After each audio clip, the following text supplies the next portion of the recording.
সরকার আইন করে জিনিসপত্রের দাম বাড়াচ্ছে বলে মন্তব্য করেছেন বিএনপির স্থায়ী কমিটির সদস্য নজরুল ইসলাম খান।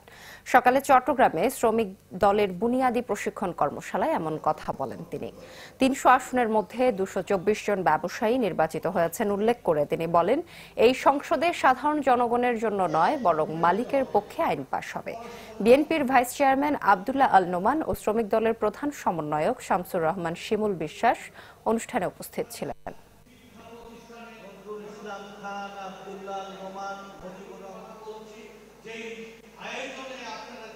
প্রতিটি জিনিসপত্রের দাম বাড়ছে, বলা হয় সিন্ডিকেটের দাম বাড়ানো হচ্ছে, আর সরকার তো আইন করেও দাম বাড়ায় হচ্ছে, বাজারের মতো ওষুধের দাম বাড়ায় দেওয়া হচ্ছে, রোগের চিকিৎসা দেবেন তাও বাড়বে।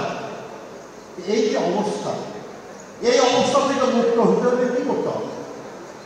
আজকে জাতীয় সংসদে একজন মাত্র শ্রমিক নেতা সংসদ সদস্য হয়েছে,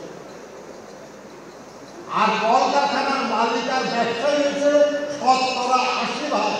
নগদের কাছে সব গ্রাহকই প্রিয়, তাই তো সারা দেশে ক্যাশ আউট চার্জ সবচেয়ে কম।